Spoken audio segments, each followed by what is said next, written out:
2029లో జరిగే అసెంబ్లీ ఎన్నికల్లో 117 సీట్లు గెలుచుకుని తిరిగి అధికారంలోకి వస్తామని ముఖ్యమంత్రి రేవంత్ రెడ్డి ఉద్ఘాటించారు. రైతుల కోసం 1,70,000 కోట్ల రూపాయలకు పైగా ఖర్చు చేశామని ఖమ్మంలో జరిగిన రైతు భరోసా చివరి విడత నిధుల విడుదల సభలో తెలిపారు. మళ్లీ అధికారంలోకి వస్తామన్న బీఆర్ఎస్ నేతల కలలు నెరవేరబోవన్నారు. కాళేశ్వరం ప్రాజెక్టు పేరుతో రాజకీయాలు చేస్తున్నారని మండిపడ్డారు. ఖమ్మం జిల్లా చింతకాని మండలం జగన్నాథపురంలో జరిగిన రైతు ఆశీర్వాద సభకు హాజరైన సీఎం రేవంత్ రెడ్డి చివరి విడత రైతు భరోసా నిధులు విడుదల చేశారు. రైతులకు ఈ పట్టాదార్ పాస్బుక్లు పంపిణీ చేశారు. ఈ సభలో ఉప ముఖ్యమంత్రి భట్టి విక్రమార్క, మంత్రులు తుమ్మల నాగేశ్వరరావు, పొంగులేటి శ్రీనివాసరెడ్డి, కోమటిరెడ్డి వెంకటరెడ్డి, వాకిటి శ్రీహరి, ఇతర ప్రజా ప్రతినిధులు పాల్గొన్నారు. సభలో మాట్లాడిన సీఎం 30 నెలల్లో 1,70,000 కోట్లకు పైగా రైతుల కోసం కాంగ్రెస్ ప్రభుత్వం ఖర్చు చేసిందని తెలిపారు.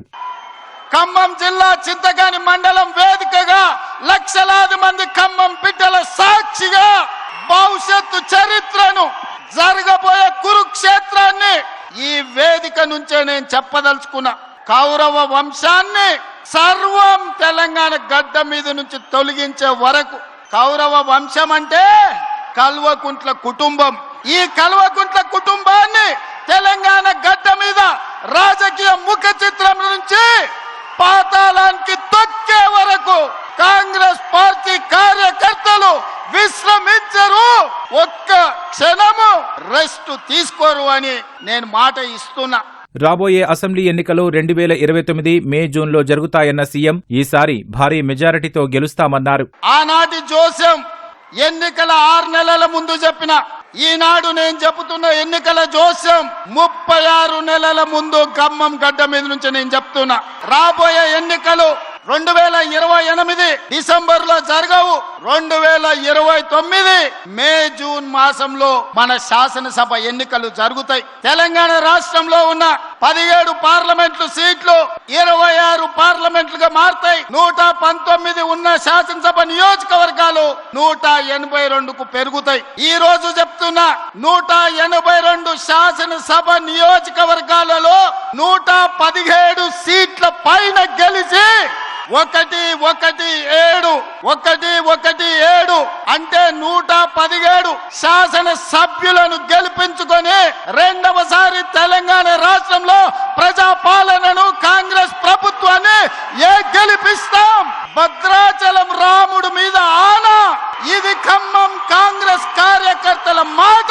కాసుకో చంద్రశేఖర్ రావు, నువ్వు, నీ కొడుకు, నీ అల్లుడు, నీ బిడ్డ, నీ చుట్టాలు, నీ భజన పరులు, నీ ఒప్పందాలు, నీ దొంగ సర్వేలు చేసే దొంగ ఏజెన్సీలతో సహా గుర్తు పెట్టుకోండి. ఈ తారీఖు జూలై 10, 2026 నాడు మాట చెప్తున్నా.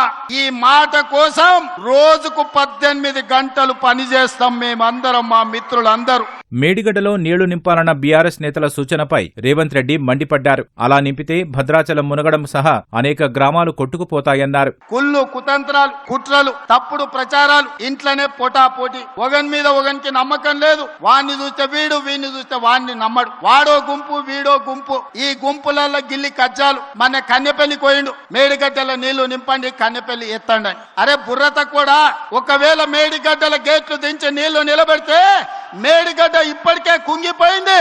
రేపు తెగిపోతే భద్రాచలం రాముడే ఉండర్రా, 44 ఊర్లు ఖమ్మం జిల్లాల కొట్టుకుపోతే దుర్మార్గుడా.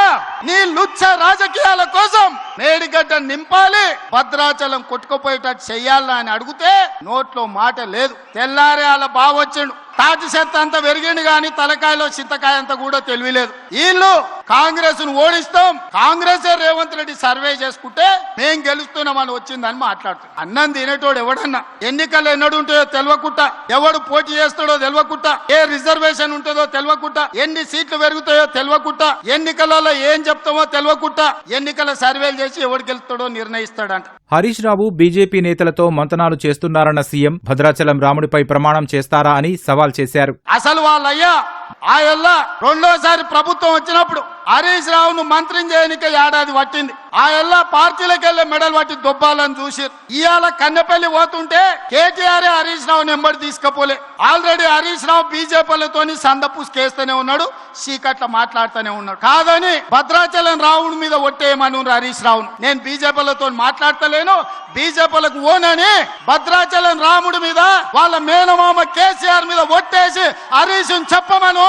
నువ్వేడుంటావో తెలియదు, నీ బావేడుంటాడో తెలియదు. కేసులకు భయపడి నీ పార్టీని బీజేపీలో విలీనం చేస్తామని నీ చెల్లెలే ఒక పక్క నుంచి చెప్తుంది. మీ దొంగ సొమ్ము 1400 కోట్లు ఆంధ్ర కాంట్రాక్టర్ల నుంచి కొల్లగొట్టిరని సొంత చెల్లెలే చెప్తుంది. అంతకుముందు మాట్లాడిన భట్టి విక్రమార్క ఉచిత కరెంటు కాంగ్రెస్ పేటెంట్ అని తెలిపారు. రైతును రాజుగా చేయాలనేది తమ ప్రభుత్వ లక్ష్యమన్నారు.